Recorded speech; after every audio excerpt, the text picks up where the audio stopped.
Hello दोस्तों, आप सभी लोगों का हमारी LSY क्लासेस में आप सभी लोगों का स्वागत है। आज हम पढ़ने वाले हैं भारतीय संविधान के भाग 1 और 2 को पूरा इसमें कवर करने वाले हैं। जिसमें पहला भाग जो है हमारा संघ और उसके राज्य के बारे में अनुच्छेद 1 से लगाकर 4 तक दिया गया है, जिसमें चार अनुच्छेद हैं। तो पहला अनुच्छेद हमारा है भारत का नाम और क्षेत्र।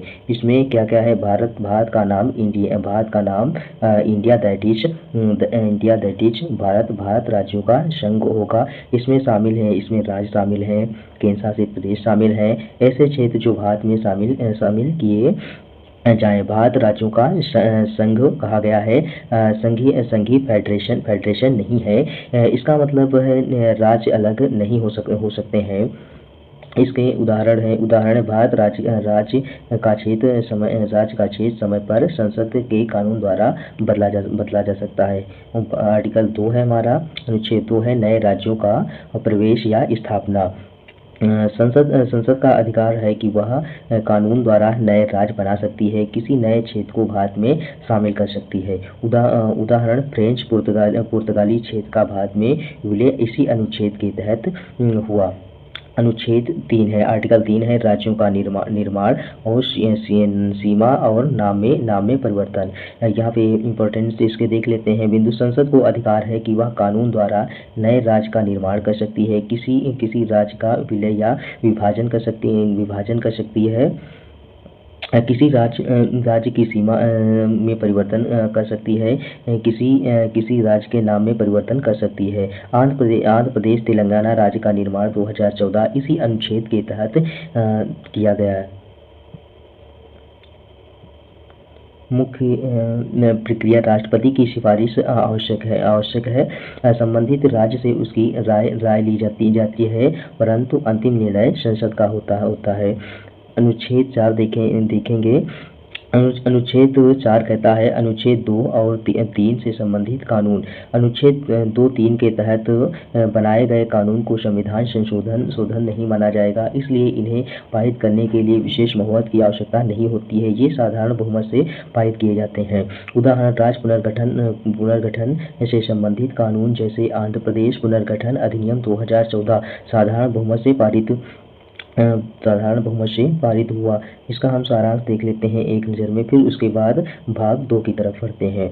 पहले अनुच्छेद में है भारत राज्यों का संघ है, दूसरे में है नए राज्यों का प्रवेश, तीसरे में है निर्माण, सीमा और नाम में परिवर्तन। अनुच्छेद 4 में है संशोधन नहीं, साधारण बहुमत पर्याप्त है। महत्वपूर्ण बिंदु भारत की अखंडता और एकता को बनाए रखना। संसद राज्य पुनर्गठन में सर्वोच्च है।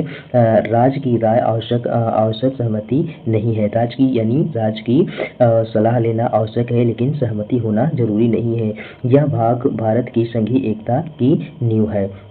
तो अब हम चलते हैं अपने भाग 2 पे चलते हैं। इसमें है नागरिकता से संबंधित है। इसमें अनुच्छेद 5 से लगाकर 11 तक दिया गया है। अनुच्छेद 5 क्या कहता है? संविधान लागू होते समय नागरिकता। संविधान लागू कब हुआ था? 26 जनवरी 1950 के समय निम्नलिखित व्यक्ति भारतीय नागरिक होंगे: जो भारत में जन्मे हो, उनके माता पिता में से कोई एक भारत में जन्मा हो, जो भारत में कम से कम 5 वर्ष से सामान्य रूप से निवास कर रहे हो। उदाहरण यदि कोई व्यक्ति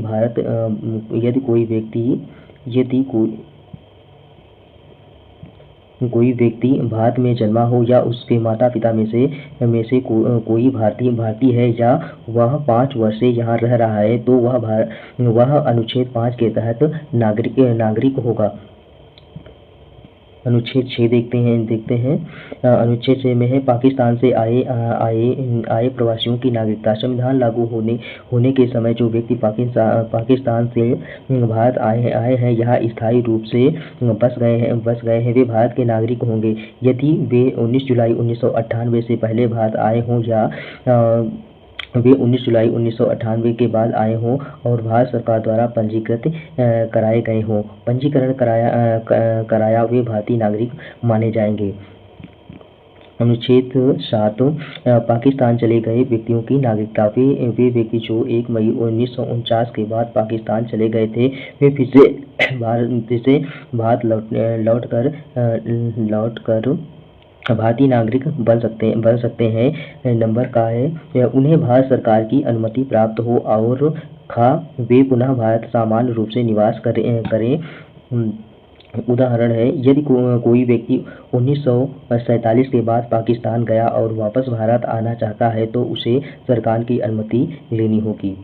अनुच्छेद 8 है भारत से बाहर रहने वाले भारतीय मूल के व्यक्तियों की नागरिकता। जो भारतीय मूल के व्यक्ति संविधान लागू होने के समय भारत के बाहर रह रहे थे, वे भारतीय नागरिक होंगे यदि वे या उनके माता पिता में से कोई एक जन्मजात हो या वे 5 वर्ष से भारत निवास कर चुके हैं। वे भारत राजनीति या वाणिज्य प्रतिनिधि या उनके कर्मचारी के रूप में सेवा कर रहे हैं। उदाहरण, विदेश में रहने वाले भारतीय मूल के व्यक्ति जो उनकी शांति को पूरा करे भारतीय नागरिक माने जाएंगे। अनुच्छेद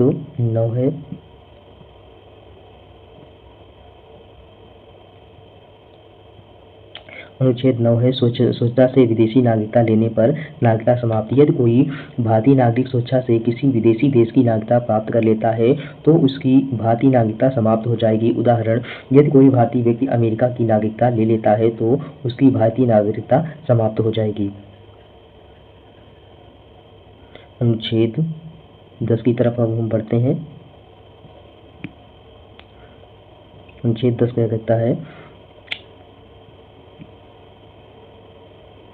अनुच्छेद 10 कहता है राज्यों के क्षेत्र का परिवर्तन। यदि यह संसद को यह शक्ति देता है कि वह विधि द्वारा किसी राज्य के क्षेत्र में परिवर्तन कर सके।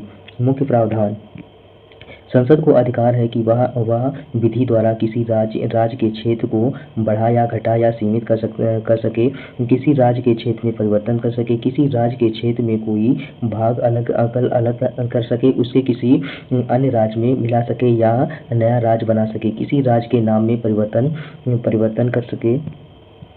किसी शक्ति यह संसद को संविधान के अनुच्छेद 3 के अधीन है, अर्थात अनुच्छेद 3 की प्रक्रिया का पालन करना अनिवार्य है। संसद द्वारा बनाया गया ऐसा कोई भी कानून संविधान के संशोधन के रूप में नहीं माना जाएगा।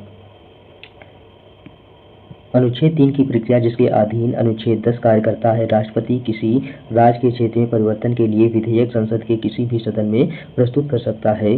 अब हम अपना अनुच्छेद देखते हैं। ये आज का लास्ट अनुच्छेद है। ये अनुच्छेद है 11। संसद की विधियों का कुछ राज्यों पर और कुछ भागों पर अनुप्रयोग। यह अनुच्छेद संसद को यह शक्ति देता है कि वह विधि द्वारा यह निर्दिष्ट कर सके कि संविधान के प्रावधान संसद की कोई विधि या उनके द्वारा बनाई गई कोई अधिसूचना किन राज्यों पर या उनके किन भागों पर लागू होगी।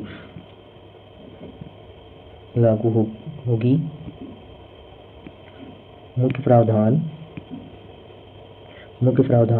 संसद द्वारा यह घोषित कर सकती है कि संविधान के कौन से प्रावधान किस राज्य द्वारा लागू होंगे, संविधान के कौन से प्रावधान किस राज्य के किस भाग पर लागू होंगे, संसद की अधिसूचना को संसद द्वारा किस राज्य पर लागू होंगे, उसके किस भाग पर अनुप्रयोग होंगे।